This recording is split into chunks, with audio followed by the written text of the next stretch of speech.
Hello, good evening, good morning to all the people who are just joining in from different parts of the world. If you can see me, hear me, please type a hi in the chat box.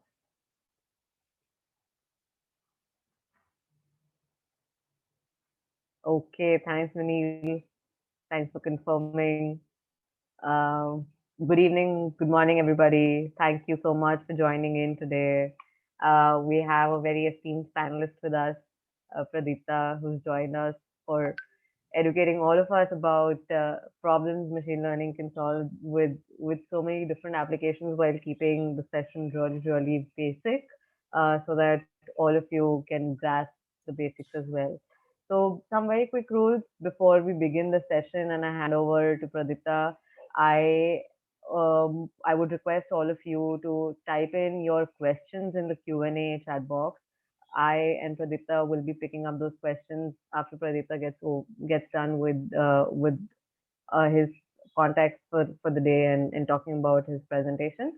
That'll be somewhere around 8:35. We start picking up questions, and for the first 35 minutes, we will be listening to Pradipta. I would request you to write in the chat box if there's any issue with audio, video, etc., so that our team can look into it.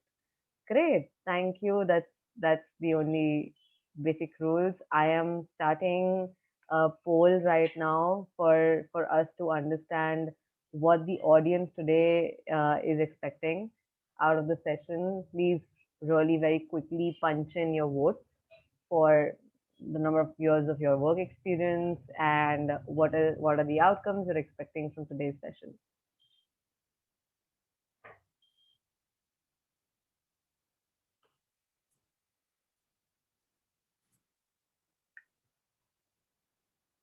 Great. Thank you, guys, for those who voted in. We're still waiting for a couple more votes. Um, Very quickly, Pradipta, I think you can see the live results of the poll.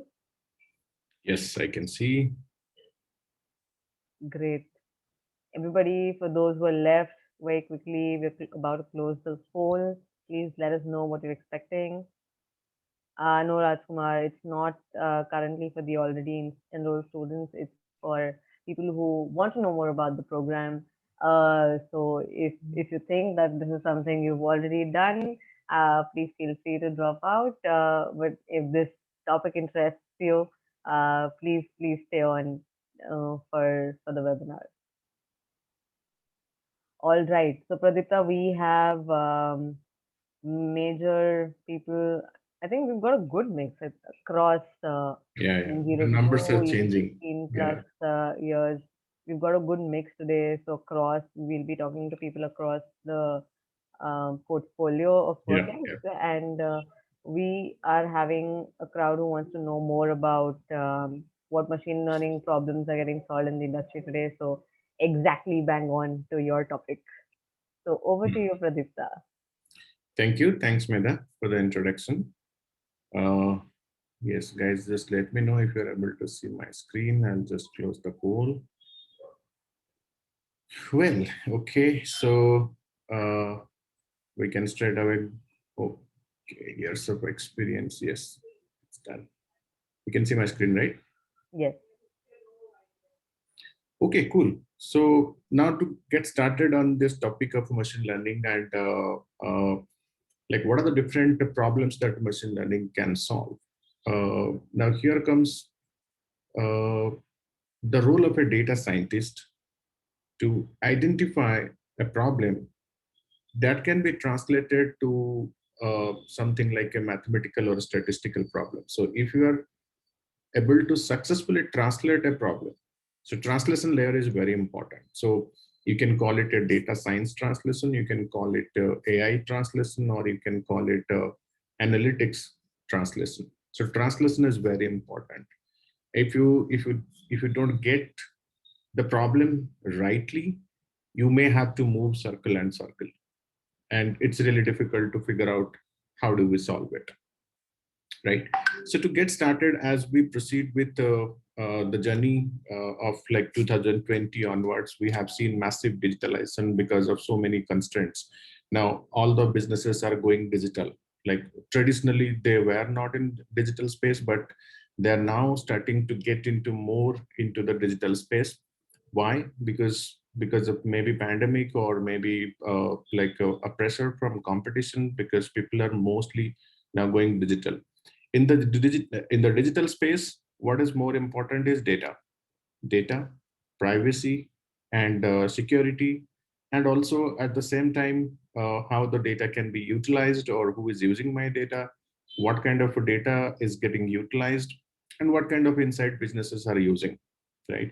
So each and every business, they would definitely need to have one data science team or AI team or analytics team. Why an analytics team is required, or why a data science team is required? Because data science is helping you to arrive at some insights by looking at the data, by looking at the numbers, by looking at the different varieties of data and different volumes of data as well. So with digitalization, we get more and more data or information in various forms. We get it in structured data format, we get it in audio video format, we get it in terms of text and image processing, as well as we get data in the form of like sensor data, IoT data, etc. Different varieties of data we are getting through the process of digitalization. So as an example, if you are looking for, let's take like some business, or maybe let's take, you're applying for a loan. Now entire KYC is being done through a video conferencing, right? Someone is just showing the PAN card or Aadhaar card, and you are showing your face, and the person is taking a snapshot of it and is processing your loan application, and your loan application is getting approved, right? And in the next few minutes, you are getting the loan back. So the processing, the faster processing of applications, massive digitalization is helping in it. Now, in that process itself, there are a lot of loopholes. Now, what if maybe somebody else is appearing for someone else? How do you verify?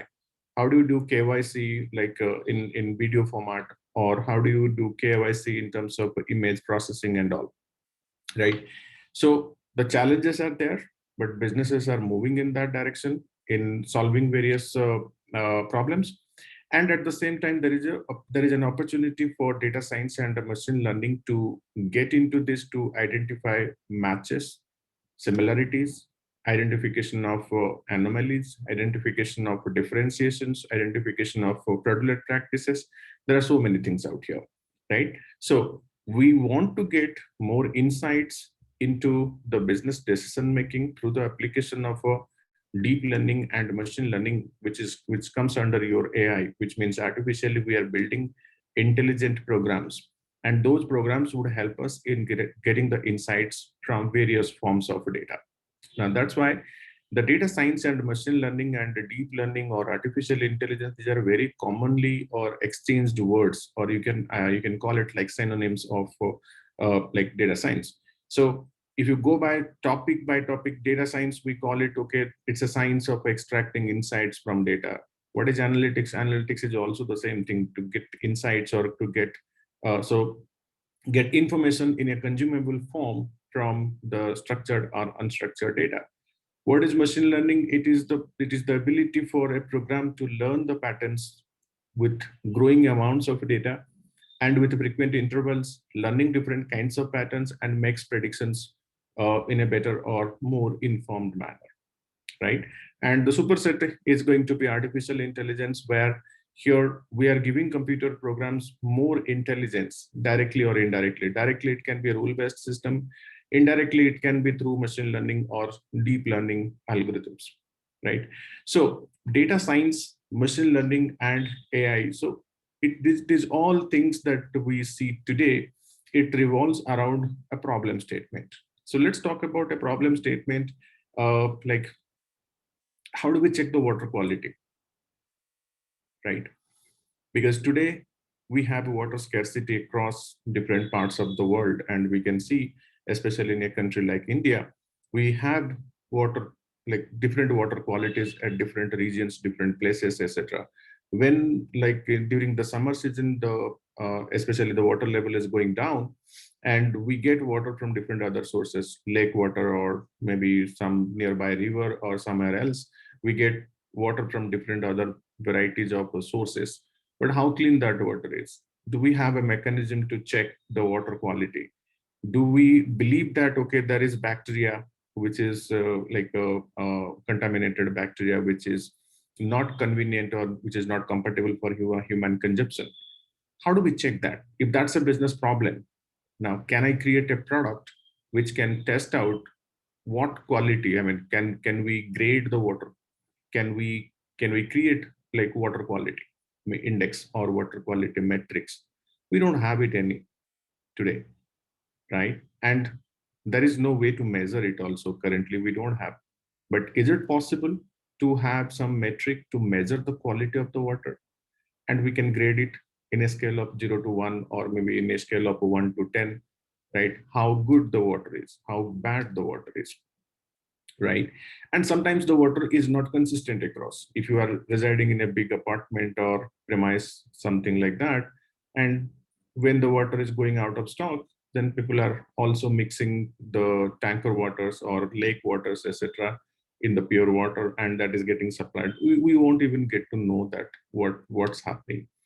We just get what through water purifier, we just get drinking water. But what happens to the other waters that we are using for like head bath and all? That leads to hair loss. And so there's so many problems, downstream problems with that hard water, like water with iron content, etc. So it's a global problem. Now the basic problem statement here is, how do we measure the quality of the water, right? That's the first thing. Now, if that is a business problem, how we are going to solve it? As a data scientist or as an AI scientist, can AI solve this problem? Can AI bring in some kind of mechanism to identify if there is any kind of a bacteria which is which is causing some diseases, which potentially cause some diseases in future as well? It is already existing in the water. Can we detect that? Can we identify how good the water quality is? That's most important, right? Now, if this is a business problem, how we are going to solve it? Can AI solve it? Of course, we can say, hey, yes, it is possible. Everything is possible. No, it's not just about talk. It's about like a serious business. Like, now, can I create a business out of it? Right? Now, what would be the process? How we are going to solve it? So first thing, map the business process. What is the business process here? The business process would be, if the color of the water, density of the water, or small particles that is existing in the water, these three things are existing or not. If it is existing, whether it is good or bad. So first you need identification, which means identification of data points that is existing there. And second task is about classification. There are some good bacteria which is existing in the processed water also, but that bacteria is good for health. So how do you differentiate good bacteria versus bad bacteria? So you need to have a classification there, so that your system or your predictive modeling or your machine learning model should be learning the pattern of good bacteria versus bad bacteria. Now, can I use the good bacteria versus bad bacteria model? Like, I can create some, maybe I can take a sample from some new water and that's coming in, and I just check if it has certain bacteria. Yes, it has. Whether it is a good bacteria or bad bacteria. If it is bad bacteria, okay, discard that water, that is not good. If it's a good bacteria, okay, now go ahead. So identify the decisioning points in a business process. Next, how do we decide how the decision is taken currently? Now, currently, we look at the water, and we identify that, hey, there are some bad bacteria existing in this water. Okay, discard that water. It's not drinkable at all, right? That could be determined by manual process, but can we automate this? Do we need a machine to take a decision? Yes, right. That decision has to be taken through the learning algorithms. Now, then you need a data science to integrate the whole process. Now, in this example, how it's going to work, it's a combination of image processing, machine learning, deep learning algorithmic interpretation, and also it involves a rule-based system. So first thing, you get a water sample. Now you need to drop a chip or you need to drop a slider, a paper, just to take a sample out of it, then you need high definition camera to take picture of the water density, the color of the water, and as well as the particles that are present in the water, right? Those high definition images need to be processed and parsed, and it has to be fed to a system where a deep learning algorithm will classify the objects. What type of object it is? Is it mineral? Is it some kind of bacteria, living being, or is it like a living, non-living being? So like that, you need to have a classification. So if you want to have a classification, then you have to train a machine learning algorithm. If your data size is quite huge, then you should go for a deep learning algorithm there. Now, once you train it and your algo is successfully able to make a prediction, then you need to have a rule-based system. If it is bad, discard it. If it is good, then consume it or send it to the next process, right? So this is like a problem, a global problem. Now, in order to solve it, or in order to take it to a scale, what is required? Now, we can't just provide a chip, or we can't just provide maybe like a slider to anyone. Okay, you take this slider and drop it on a glass of water to check the quality of water, right? We can't do that. Now, to make it a scalable product, what we need to do? We need to probably create a mobile app or something where at least this much camera resolution is required to take a picture. You take a picture of the water in zoom it in like 8x or 10x zoom, and you upload the picture, and you get the instant classification whether it is good or bad, right? That's how you take the product. But there are different challenges. Now the camera has maximum 32 pixels, 32 megapixels, or like 50 megapixels at best, but it's not sufficient. You need more megapixels, so maybe you need a special kind of camera or something, right? So that's a separate discussion, how to take the product to make maybe to the next step to make it a scalable product, right? So in this entire problem, what is important is defining the problem. Now, when you want to make like quality assessment of water, how do you break the problem? So the problem that we broke is about identification and classification. First, you have to identify, is there something there, or it's clean? If it's clean, then there is nothing to classify. If it is there, if something is there, then that need to be classified, right? By nature, if something is there, that is supposed to be good. If it's not good, it's bad, right? So identification and classification, which comes under object detection and object classification. Now, we need to understand what kind of algorithms we can use for detection and what kind of algorithms we can use for classification or further classification. That's how, once we get the math or stat associated with the problem, then we can get, maybe if it is a classification, what kind of classification algorithms we can train. Whether machine learning algorithms are enough to classify it, or we should go for deep learning algorithms. If the data size or sparsity of data or volume of data is quite huge, then we'll go for deep learning algorithms. If it is like less samples, or we can process it in batch mode, we don't have to go for deep learning algorithms. It can be simply handled through like simple machine learning algorithms.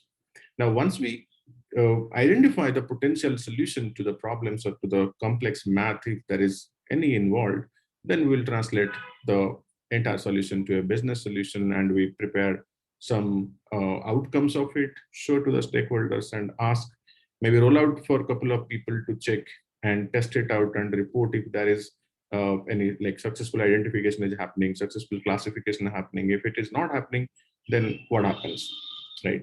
If there is any scope for improvement, if there is any scope for improvement, take the feedback, incorporate it, and then optimize the solution and further proceed with it, right? Now, if you are thinking that why water problem is a problem, right, and what kind of trouble it creates, is sometimes if the water that is coming from the plant and it's already supposed to be treated, and if we are it's supposed to be treated, and somehow it gets contaminated either through oil exposure or through like some kind of damage in the pipeline, or some kind of oil pilferage happens somewhere in the downstream while the supply is getting supplied to people. Now the repercussions could be like health repercussions. You can see multiple people having health related issues and they will report at hospital. So as you see contaminated water is getting sprayed across the city, you will find more and more people complaining about a certain disease. So before this kind of things happens, can we identify itself so that we can control it at source, so that we don't have to do a like which is kind of like fixing or boiling the ocean. So we can just fix it at the source itself. So that's why the solution will come later. First is right identification of the problem and translation of the problem to a right mathematical or statistical problem. Now, once we identify what kind of analytics or what kind of or what is the nature of analytics that is required. So there are 4 different kinds of analytics. Descriptive, it's about identification of what is existing today. And diagnostic is about fault finding or causal reasoning or identification of like basically why this kind of things are like causing issues. So for example, like number of COVID cases increasing in one particular city, then obviously your question would be why it is increasing. What are the factors? Are there like a lot of marriages happening? Are there like any religious function happening? Are there any kind of special events going on, or any kind of gathering, or it's a public holiday or whatever? So you'd like to know the reasons why the number is increasing. Sometimes predictive analytics helps you if you know the causes, if you know the reasons, that if this happens, if that happens, if this doesn't happen, then that will not happen. If you know this kind of causal relationship exists between different features or different attributes of your data, then you can make predictions. If this is going to change by this percentage, what would be the impact on the target, or what would be the impact on the variable of interest? Prescriptive analytics comes when you know exactly that this is the reason why it is happening and this would happen. If this is going to happen, then what I should do? What is the prescription, right? Now, if we break down each of the components, so it's all about descriptive, it's all about creating exploratory analysis, which is like understanding each columns in the data set or each columns in the database or the different features of the data, etc. And in your predictive analytics, you can predict the future and you can identify what is likely to happen. And in your prescriptive analytics, you can identify the strategy or recommendations around each of the tasks that it is going to happen, right? Now, having said that, what is machine learning and what is deep learning? So machine learning is about like limited features, which means if you know exactly, I need to understand how much time it will take to reach the airport if I'm leaving home at this time, which means you want to identify the time to reach the destination, which is a function of your speed, which is a function of your what time you have started, and which is a function of how many times you are on like a elapsed time spent on each of the traffic posts or signals, right? Which means the finite set of features. External features could be maybe some breakdown happens on the way, or maybe some kind of a rain happens, or heavy rain is lashing out, and could be this kind of factors. Now, bearing this extraneous factors, if I have to look at how to predict the time to reach the destination from source, if you want to identify, you can solve it using a simple machine learning algorithm. However, if you want to identify like let's take self-driving cars, where you need to identify an object, whether it is a living object or not, whether it is moving or static, those things you can't identify with a finite set of features. You need probably large number of features to identify if the object of interest is moving or not, if the object of interest is static or it's dynamic, if it is living or if it is static. So there are so many factors out there. Similarly, in normal your like text processing or natural language processing, it is very important to understand all the dimensions of the text. The text could be used in different ways to mean different things. So if your features are finite and you have done feature extraction by handcrafted features and you have created manually certain features, it is pretty good. You can go ahead with the machine learning algo. If you don't want to do feature creation by your own and you want the machine to automatically understand and create those interaction of features for you, then you should go for deep learning algorithms. Now, in machine learning, probably you have to use the whole data, or you can do a justified sampling of your data and to train the machine learning algorithms. However, in deep learning, you have to pass the whole data in batch mode. Like every batch has to go through this particular network to identify the relationship between input data and the output data, right? So that's fundamental the difference between machine learning and deep learning algorithms. Now, when it comes to various use cases today, there are different use cases in different industries. So it's to start with, we can look at the predictive maintenance thing. Any kind of a heavy machinery or any kind of a durable consumer product that requires a maintenance. For example, I have a water purifier. Now, I should be knowing exactly when to change the filter, right? Now the filter because we know that even if I'm going for a good quality water purifier, the filters need to be changed when it is supposed to be changed. And when it is supposed to be changed, it's a function of how clean your input water is. If your input water is quite muddy or contaminated, the chances of filters getting contaminated is faster, which means you need to like maintain, or you need to replace it before the scheduled maintenance. Otherwise, your water purifier will not work, right? If you have clean water, probably you can jump your like scheduled maintenance. You don't have to replace the water purifier that filters, right? So standard water purifiers, they come with almost like 6 to 8 different kinds of filters, or 6 to 8 different varieties of filters they have inbuilt, right? What kind of filter, when, and what is the condition when it is getting contaminated or when it is getting polluted, right? So pollution is the right word, because if your input water contains contaminations, or if your input water contains mud or bacteria, or it's full of dust and all, so, and it is going through the 8-stage filtering stages, all the filters will also get over the time contaminated. So if you are maintaining like twice a year, I have to replace the water filters, the filters of a water purifier. And can I like, am I doing over maintenance or am I doing under maintenance? See, over maintenance is about if before it gets contaminated, you are replacing it, it's over maintenance. And under maintenance is not possible, because your water purifier will stop itself, right? So can I predict in advance? Because this is also very costly, because if you do like twice you replace your filters of a water purifier, which is equivalent to the cost of the entire water purifier. So question here is like, how do we maintain it? Like, now can we build a predictive model to predict like when it is required to be replaced? Similarly, there are different industries, there are different examples. For example, knowledge creation. Knowledge creation is an open source world. We have different websites, different blogs or articles people are writing, but what is the knowledge part of it? Like, what is the essence part of it? What people are exactly typing?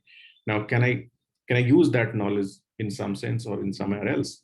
Right? That's about knowledge creation, because information is present everywhere, but knowledge is something which need to be curated, and knowledge is something which need to be stored somewhere, so that at a later stage you can use it. So knowledge creation is an extensive process of parsing the data, creating the logics around it, and storing it for further uses.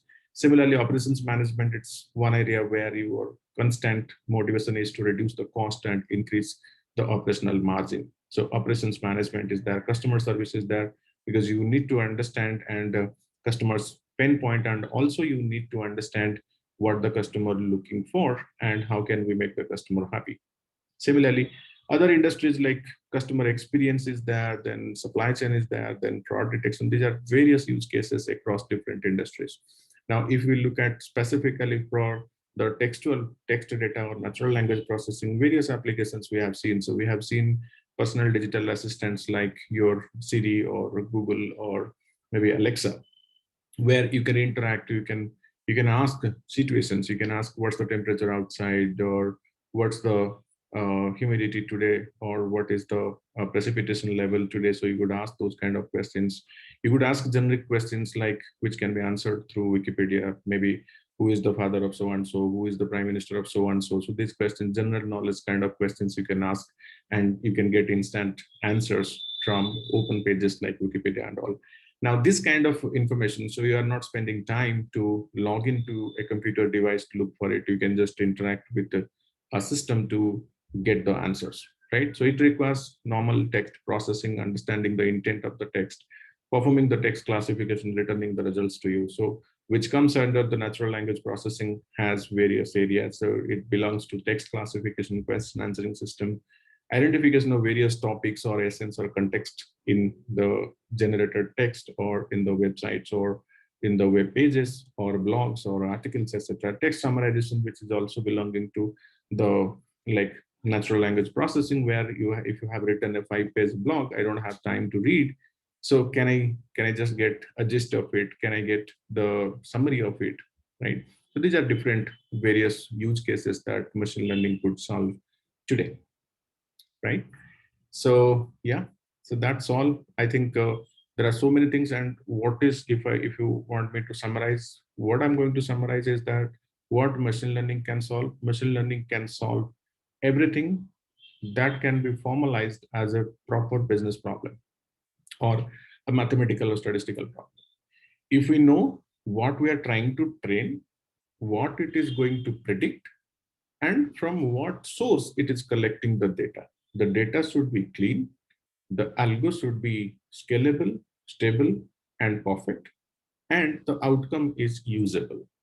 If there is a system where we can build those three things, and I think machine learning can solve it, right?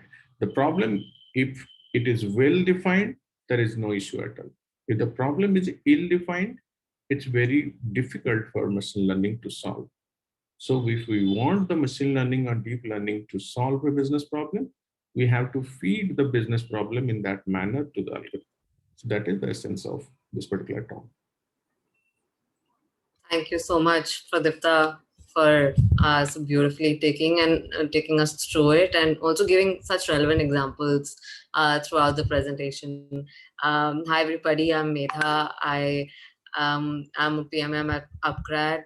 We can move on to the next slide, Pradeepta. And I wanted to talk to you about the Upgrad learning experience. We have a very strong Upgrad buddy team who helps you with all your non-academic queries. I absolutely understand how difficult it can be to be planning out all your academic schedule along with because you all are working professionals along with your work life. And these people will really help you make a timetable so that you can dedicate certain hours each day, certain hours on your weekend to excel in the course that you take with us. There's a very strong discussion forum to help peer-to-peer learning and interaction, because you'll be interacting with people from about 85 countries who have already enrolled with us. And on the expert personalized coaching and live learning aspect, like you heard Pradeepta speak to all of you today, we have experts like Pradeepta to help you with really relevant industry use cases. The live sessions happen usually on weekends, and it happens with industry experts. And there's also small group coaching element, which is, you put into groups of smaller groups of 8 people, so that you can really learn from each other. And there's a career mentorship that is also provided to you in such small groups. Pradeepta, next slide. There's the Upgrad advantages that you get to choose from a lot of programs. I mean, you can choose your duration. I mean, if you want to go in for short durations, you can. There are certifications for you. There are executive programs and masters if you want to take the longer format of learning. Computer science, machine learning, AI, and data are all the tech fields in which we provide our programs. You can get a lifetime alumni status from Liverpool John Moores University, based out of UK, Triple IT Bangalore, and Upgrad, and a great networking opportunities with learners across the world, and 360-degree career assistance, along with really industry relevant skills, and not being a person who's just into rote learning, right? How our education system has usually been. So yeah, with that I end my part, and as I promised, 35 minutes is what I and Pradeepta took. We'll take up questions now. Pradeepta, you can stop sharing the screen and we can go ahead and take questions from the learners. Sure, Mega. Sure. There's one from Vatsal. I hope you can see the Q&A. Yeah. What are the programming languages used to do machine learning? Right. See, machine learning can be integrated or can be built or developed using today almost all languages. Now, if you ask me what is the convenient language, right, I would say Python is the most convenient way of writing this machine learning algorithms because of three reasons. One, open source. Number two, you will have a large open source community who will be helping you, and you will find the recommendations answers in various platforms. Number three, it's quite easy to integrate with the other software stack, which you can build your RESTful APIs and host it as a service, web service. So because of those three reasons, you can select always Python as the go-to tool for performing machine learning. Apart from that, you have other tools like Java. You have limited capability of doing machine learning. Scala, again, another limited way of doing machine learning There are R and other statistical softwares are also there. But those statistical softwares, they are more statistical heavy. Now, when it comes to integrating it with any other applications, any other platform, it becomes really difficult. And the most preferred language for integration and connecting it to other services in a software development environment, it's going to be Python, always. Thank you, Pradeepta. The next question is from Rajesh. He's asking, how is Azure Cloud used in machine learning or data science? Right. So it's the same thing. So in Azure Cloud also, it's just about data source and a platform. Now here also you can write your Python program. You can run your Jupyter notebooks in your Azure Cloud also. So the omnipresent is Jupyter notebook. You can write your program using Jupyter notebook on a local machine. You can run it on cloud using Azure. You can run it with SageMaker in AWS. You can use the same Jupyter notebook in Google Cloud also. Across different clouds, if it is supported by your Jupyter notebook and Python programming, you just have to copy your program from one platform to other platform. So it's not difficult at all. It's only one language. Great. I think a follow-up to that is Julia also used in data science? Yes, it is, but limited. So Julia does not support all kinds of machine learning algorithms. It has a limited support. Got it. Pradeep, I think I can't see you. Is your video off? Yes, Okay. yes, it is. Sure. Yes. All right. What are the various tools used for machine learning is Vatsal's question. See, tools and programming, it's almost, you can call Python as a tool, you can call R as a tool. R is a language. If you use through RStudio, that becomes a tool. Python is again a programming language. You want to use it through PyCharm, it becomes a tool. PyCharm becomes a tool for writing programs, debugging the programs, integrating the programs and running it on an integrated environment like that, right? Other tools, there are different other tools as well, like you have SPSS, SAS, Statistica, then you'll have NIME and Data IQ. So there are so many products out there. But when it comes to like data science for integrating it to various products or external web services, if you want to integrate it, it's a product on its own. Now you have built a module around this program, this tool. It will be difficult to take this entire tool to integrate. So you need to write something which is platform independent so that you can take your program from one platform to other platform, right? For that matter, I think Python is the go-to program, or you can call it tool. Got it. So Vatsal's follow-up question is that, is Java a good programming language? Because you just mentioned Python is what you would prefer, Right. but next to Python would it be Java? Yeah, so Java is a software programming language. It's not a machine learning language because you have limited options there. And see, the basic difference I can tell you is that Python is a high-level language. Java is like, it's a like a little low level language where you have to define the classes, the methods, the functions from scratch. Otherwise it will not work. So you have to declare all those statements in the beginning itself while developing your program. However, in Python, you can just leverage the existing data types. You don't have to define exclusively a class or function and methods. It works on top of it. So which makes it more easier or compatible for everyone to learn the Python language faster instead of Java. However, Java could be the go-to tool for software engineering. You can do software engineering, you can write your programs there. However, for machine learning, Python is the best. Okay, great.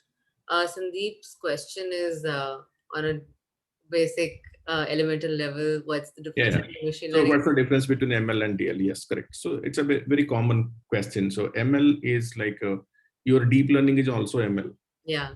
In a sense. Now, why it is deep is that basically you are training a deep neural network because your features are large. You have a highly sparse data. If you are analyzing a pixel, if you have an 8x8 pixel, it generates 64 features. If you have, imagine like a smartphone, if you are taking a picture, now today it's almost like 3000 cross 2000 pixels. A simple like a selfie, if you just upload and you parse it, you'll get more than like almost 90,000 plus pixels from that. So which means the data size is quite sparse. Now in those sparse scenario, your normal machine learning algorithms won't work. ML algorithms, it can't train the data in batch mode. So you have to upload the whole data to train it. However, in deep learning, you have the option to load the data in batches and train the model. So that's the difference. Thank you, Pradeepta. I see one question which is very interesting from Shubham. Sir, I want to create an IoT device in healthcare with AI and neural networks help. Uh, how is ML and DL algorithm going to help me? Right. See, ML and DL algorithms won't be able to help you until and unless you define the problem. Right. So you want to create an IoT device, it's a good thing. For what? Is it for tracking the steps? Is it for tracking the heartbeat? Is it for tracking like maybe the anxiety? If it is angerness, is it going to track the blood pressure level? Is it going to track the like sugar level? What is that it is going to do? That's important. So if you are using like these Fitbits of the world, or maybe you are using Apple Watches and all, so it's an IoT device. What it basically collects is that it collects different signals by throwing the lights at your blood on top of your skin. So what it does, if you just lift your Fitbit device, you can see there are 4 lights there, different colors of sensors. They spray the lights on the blood, they'll get the return message there. If some kind of things are existing, it returns some message. And that's how it reads the sleep quality. It reads the number of steps that you take. It reads the heartbeat patterns. It reads the moods like calm, anger, or happy, all those moods it captures. So it's an IoT device basically. All the smart watches that you see, these are IoT devices. But do they really use AI/ML? Yes, they are using it in a massive scale. In a massive scale, they're actually using, because all those health related parameters, it cannot be computed from 4 sensors. 4 sensors only provide you the basic information. All other metric that those watches, smart watches provide you, these are basically derived features. Those derived features are formula driven. And sometimes it learns from the patterns. Sometimes it is derived through some calculations or mathematics of it. Right? So definitely you can use ML and DL, but you have to define what is the problem statement that you are trying to solve.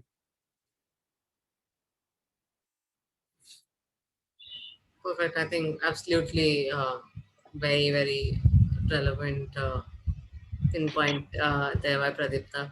I see one question by somebody who's from finance and is saying, would you recommend learning this, machine learning or AI for his background? Could you please tell me the name? It's an anonymous question. Would you recommend learning for ML for somebody with totally alien background like Oh, finance? of course, yes, yes. You can see in if you are like watching this IPL matches. So there is a company called Upstocks. Have you seen that? Saw Upstocks. the ad. Saw the ad. Yes.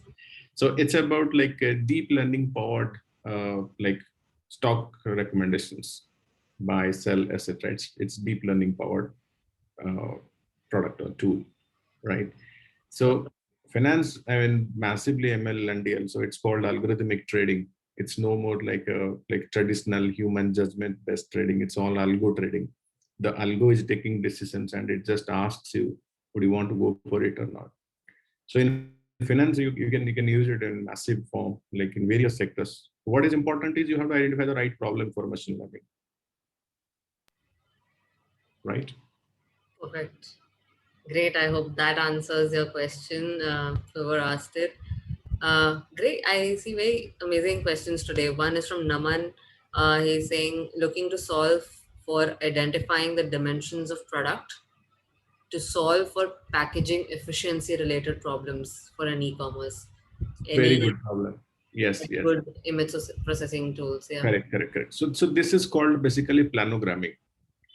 So in retail, planogramming is about self-space optimization.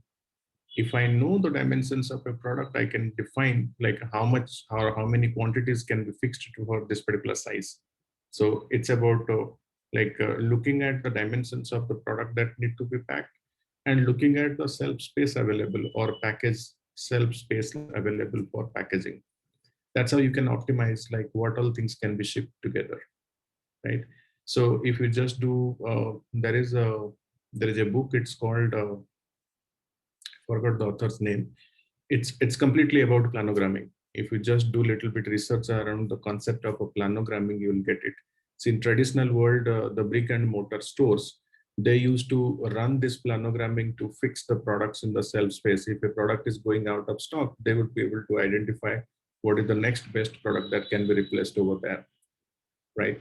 That's the concept of planogram. The same concept you can optimize and utilize here as well to identify if this is the dimension of a packet, and these are the small dimensions of the packets, how we can efficiently pack it up. Did I answer your question, Naman? And he's asking, are there any image processing tools, open source image processing tools that he could use? No, it's not actually image processing thing. Why? Because how do you differentiate it between like zoom in and zoom out images? So you'll not get the right image. What you can do is in any e-commerce, you typically get the product images written on the top of the box.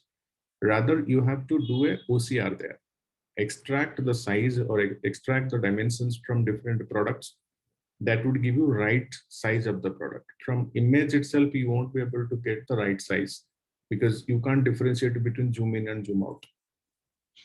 So if I zoom in and zoom out and put those two products side by side, your algo will treat both the images as are of same dimension, which is not true. So it's not an image processing problem, right? It's a basically OCR problem. Using OCR, you should extract the size of the product, what is written on top of the box. You can use the ready-made tools, like you have Google Lens is there. You have other cloud providers, they have built-in tools. Google Lens is even there on your smartphone also. You can use your smartphone, click it, and it will extract the text and tell you. Perfect.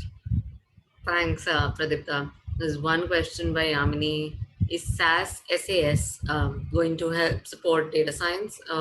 She has an hands-on experience in generating reports. Learning advanced level SAS, will it help her in her career? Right. So it's going to be, see, SAS is completely in a specific domain.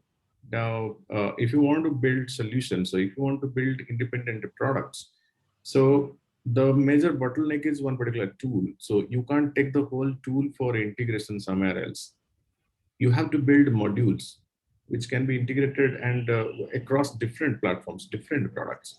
Now, SAS in itself, it's a product, right? So you can again, of course, data science you can learn. Data science is just about writing more algorithms to get insights out of it. But what if another, or let's say two organizations, A and B, A is on SaaS and B is not on SaaS. So when you will move in your career, you have to again look for organizations they have SaaS. Yeah. So that's just kind of one limitation on your career. If you get into more independent platforms like Python, you don't have a limitation. You can go anywhere. But the key here is to build the right foundation, which can be utilized everywhere, and Yes. you won't be fearing extension there. Yeah. Great. Okay. There are so many of them. I can see one on by Anonymous on how can data science or MLAI be implemented in food or fruit beverage processing industry. One of the examples I see is, the sensors usually test the viscosity of any beverage while packaging, or, if you want to test any, if it fills too much to the brim, etc. Just filling to the right level in beverages. That Right. could be one of the applications. Right. So it's about how do you frame the problem. Yeah. So like framing the problem is important. Now, see, data science, ML or DL or any kind of like programming like Python, they can't solve the problems on their own. And it's just about how you would like to put them to use. It's about how you are constructing a solution by applying those things. That is important, right? So it's about defining the problem. Sure. Any question you think you want to pick up, Pradipta? All of them Uh, are really interesting. I can answer maybe all. That's just a moment. ML AI versus SW and app development as a career, as an industry scope, future perspectives, future changes, etc. See, ML and AI, it's not going to be a different kind of environment. If you are into app development also, if you know ML and AI, and it's an added advantage, right? And similarly, the other side of things, only knowing and ML and AI is also not going to help. If you can't just integrate an ML algo or AI algo to a mobile app, there is no point. So you need both. You need to have software engineering skill set, app development skill set. You need to have ML and AI skill set. So both is a good combination for future. Can a mechanical engineer graduate able to do data science? We're already having 3 years of experience in core mechanical field. Yes, the answer is yes, but you have to identify use cases or problems in core mechanical field. What are the problems in mechanical field? What the ML algo can solve? See, I mean, at a high level, if there is data, data follows a pattern. If there is a pattern, the pattern should be recognized by a formula. If formula is there, it's fixed or dynamic. If you want the formula to be dynamic, you go for ML. Simple. If you don't have data, then you can't build any AML solution. Data is the key, right? And if you have data, you say that there is no pattern, then data is not clean. There is garbage. If data is clean, it must be conforming one particular pattern. That need to be recognized by you. So you have to identify right use cases. Then only you can, I mean, see, learning data science will definitely help you in one way or the other. But you have to identify right use cases in various fields. How ML AI useful for mechanical engineering? Same thing. Okay. Which programming language can be used for data science? Python, I've already told you. Asking from junior software engineering perspective, what is the roadmap you should suggest for someone who is interested both in data science and full stack development? First, I would suggest to get complete hands-on on software development stack. This is very important. Learning machine learning, it is basically, see, uh, there are hundreds of algorithms. You can't learn all 100 algorithms today, right? But what it takes to build one algo, it's a matter of like a week or so. Like you can just do a little bit of research, put one algorithm to use, and you may have some people to help you there. But what is most difficult part is integrating that as a full stack ML engineer. It's very difficult because that expertise you need to develop first. Okay, because 100 algorithms you don't need in one particular use case. But what you need, like which is common is across platforms, is that can I integrate end to end one algo somewhere, either mobile, either web, or in some platform. I should be able to integrate it. That's important. But then does integration require you to have like a full understanding of the entire infrastructure? Yes, yes. So for example, if you have a huge data, you need to learn Spark. Spark is essential. Now, to build expertise in Spark as an engineer, that is massive scope. Massive scope. Like humongous amount of data, but you want your algo to work on humongous amount of data.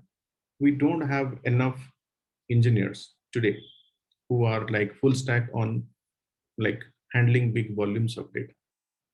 You need people there. So there is massive opportunity in that area.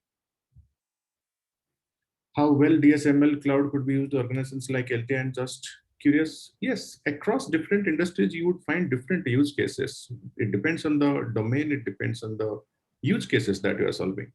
Like, see, use cases would be standard. Like in banking, it would be fraud identification, your customer segment identification. It could be how to increase the share of a wallet. So these are common use cases. But how you want to solve it, what kind of data you are getting, what kind of mix you have, it's across all organizations. It's not specific to one. There are multiple organizations, right? See, these tools on itself, they don't do magic. It's about how you want to put them to use. Okay. I have learned intermediate Java level. Yes, I have already answered this question. I'm curious about how NLG help generating insights out of huge amounts of like ARIA NLG. Could you please suggest a study material for this? You can check ARIA NLG. They have almost like 6-7 patents, and those patents you can just do justia.org. There you will get the patent documentation. They disclose the methods and systems, how they have developed it, and you can get the flowcharts also. What about detecting a person is sleeping by using heartbeat data from Fitbits? Yes, yes. So yeah, that's again sensor. The sensor like throws a light, and the process of calculation. If you go to the help documentation of Fitbit, they tell you the methodology how they are computing it. The heartbeats. It's called resting heartbeat basically. This is inside a vehicle and making the engine off immediately. Does this problem solve? Yes, of course. Yes, yes. See, it's about how you want to create a problem statement. If you want to create a problem statement, you need to have data to support it. Then it's a matter of just a training. You just put an algo and train it. Can data science used for market study for food processing and how? Yes, you can identify like adulteration in food or pilferation also in food, quality of a food, freshness of vegetables. There are so many companies, they also do this kind of check to identify like freshness of the food. It's a sensor-based device. It just throws a light and it returns, and that signal is getting analyzed and it classifies whether it is fresh or not. Any tips on how to find careers building AI-based solutions for any domain? So there is nothing called AI-based solutions. It's about innovative way of solving a particular problem. How to make your computer programs intelligent enough by either learning from data, learning from images, learning from video, or any forms of information. If you can build or if you can solve a use case, that's important. See, one of the use case, like I can talk about one of my friend's company. So he started around 2012 and 13. So in a city like Bangalore, so taking a patient to hospital, it's a tedious process. I mean, because there are so many traffic signals you will find, and it's almost like 5 kilometers per hour. He was able to visualize and generate or create a product from out of his garage. And this product basically takes a ECG reading So he created a device. That device, you just have to put somebody's hand, and by the time the person reaches the hospital, and you just take out the chip and take a printout of the ECG reading. You don't have to take the patient for ECG reading. Earlier, he was like the device was kind of like size of a diary, such a big device. Now, gradually, over the years, he improved this, improved this, improved this. Now it's just like a micro SD card. So it just have to be with the patient just have to hold it. That's it. So, and over like 7-8 years, he has developed this product, and it's been now being used by multiple hospitals, multiple places. It's about what problem you are solving. How, and this is IoT based product. Earlier, it was supposed to be installed on somebody's belt. Now, later on, he found some anomalies there. The readings were not accurate. Then it was decided, okay, it is supposed to be on somebody's arm. Then that has some issues, etc. Then it was supposed to be on somebody's hand. The person should hold it. So like this. So you iterate over years to make a product complete. Right? It's about identifying it. Now, can I ask a question? Okay, can AI solve this? Can AI make ECG readings before even the patient reaches hospital?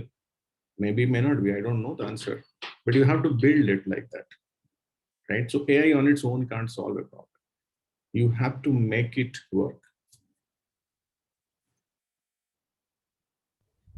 Perfect. That brings us to the end of our session. Thank you so much, Pradeepta, for patiently answering all the questions, and for everybody for sharing such interesting questions across fields, across domains. So thank you for this absolutely engaging session, and a special announcement for all of you who stayed on till the end. There's a special discount that is applicable for all of you who attend the session till the end for while you enroll in the machine learning programs at Upgrad. Please write to us at international.admissions@upgrad.com, and we would help you with the details on how much discount is applicable for your profile. So thank you, Pradeepta, for your time and for this session, and thank you everybody else for your time as well. Thank you everyone for joining this session. And if you want to know more about what's happening in AI world, so keep following me on LinkedIn and all. I keep sharing those like these innovative things and learning contents as well on LinkedIn and various platforms like Twitter and all. Perfect. Great. Thank you, everybody. Good evening, good day, good night. Thank you. See you soon, Pradeepta. Thank you.